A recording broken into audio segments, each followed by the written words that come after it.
Hi guys, welcome back to my channel. और आज हम करेंगे लीड कोड का question 136 single number. Easy marked है।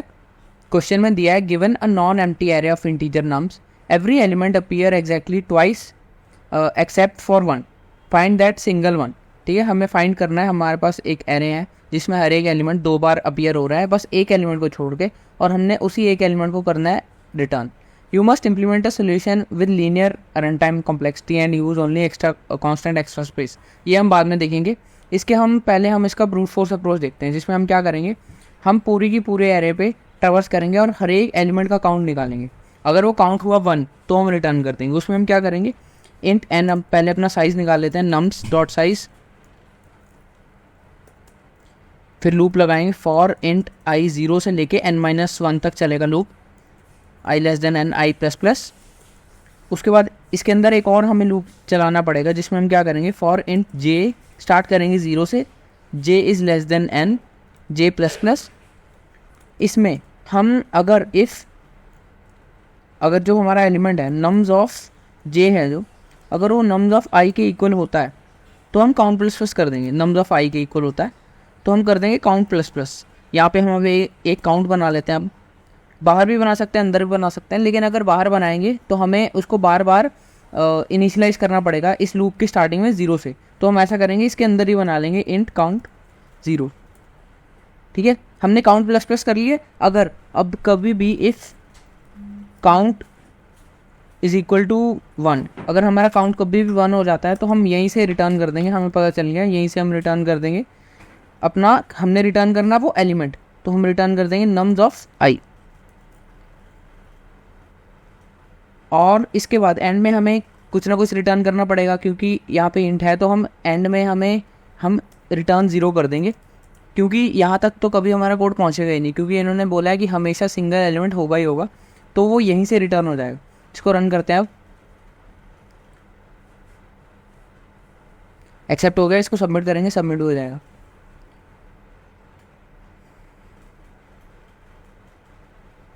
एक्सेप्ट हो गया।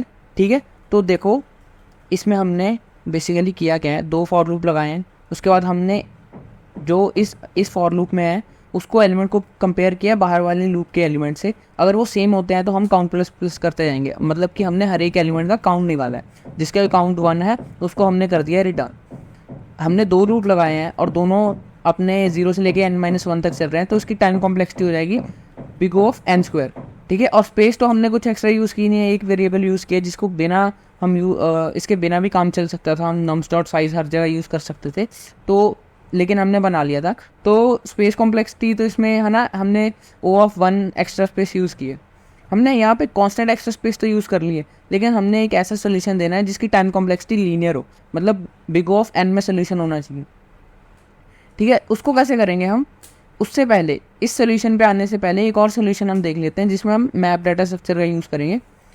उसमें हम एक अनऑर्डर्ड मैप बना लेंगे, unordered map int comma int m. इसमें हम क्या करेंगे, इसमें हम हर एक वैल्यू की फ्रीक्वेंसी, हर एक हम एलिमेंट है उसकी फ्रीक्वेंसी निकाल के मैप में डाल देंगे। तो पहले ये काम करते हैं, फॉर इंट आई 0 से आई less than n i plus plus N हम फिर से बना लेंगे बाहर। तो अगर ये सिंटेक्स होता है, अगर हमने कभी फ्रीक्वेंसी निकालनी होती है तो हम ऐसे कर सकते हैं। इसमें एम ऑफ जो हमारा एलिमेंट है नम्स ऑफ आई, उसको प्लस प्लस करते जाएंगे।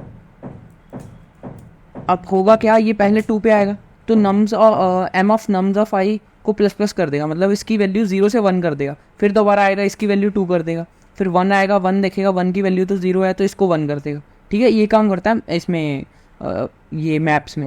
हम मैप्स में इजीली फ्रीक्वेंसी स्टोर करा सकते हैं, इसलिए हमने मैप यूज़ किया।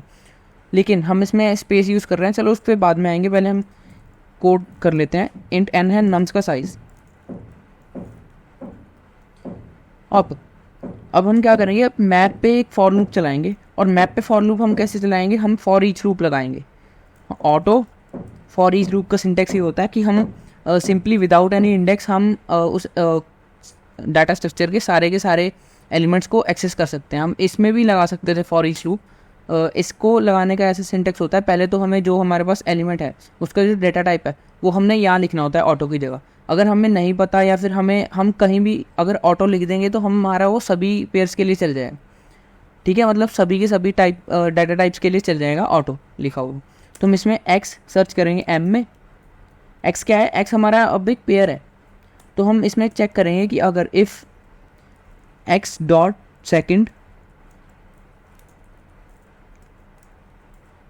अगर होता है 1, तो हम क्या करेंगे, यहाँ से रिटर्न कर देंगे x dot first. X dot first हमारा वो एलिमेंट है ना, और एंड में हम वैसे ही पिछली बार की तरह रिटर्न कर देंगे 0, क्योंकि कोड यहाँ तक कभी पहुँचेगा ही नहीं।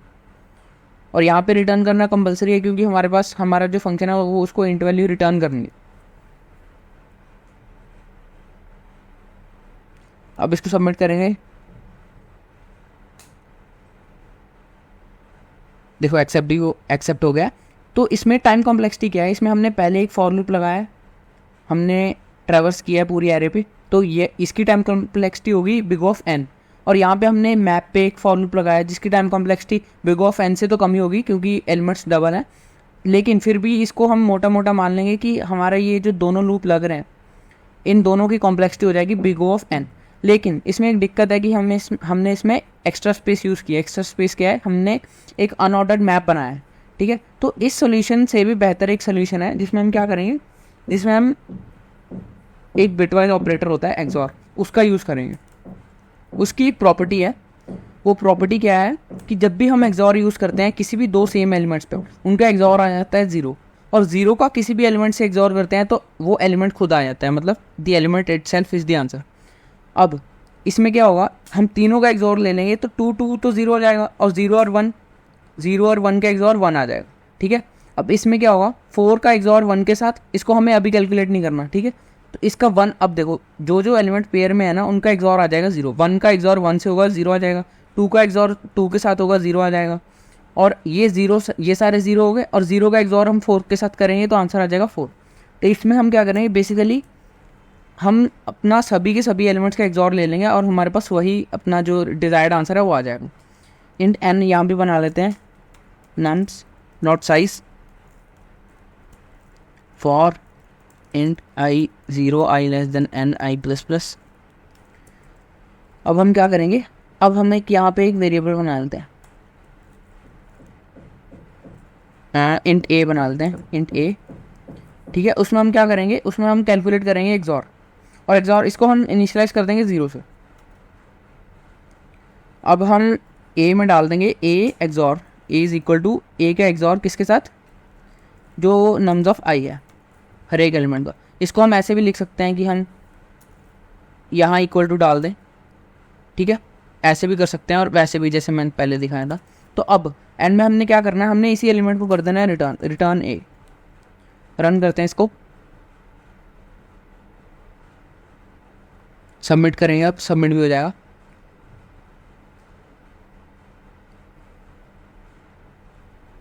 डन, ठीक है। तो इसमें बेसिकली ये हमारा सबसे बेस्ट सोल्यूशन है इस क्वेश्चन का, जिसमें हमने एक लूप लगाया, बस एक बार ट्रैवर्स किया इस पूरी एरे पे और हमने अपना आंसर निकाल लिया।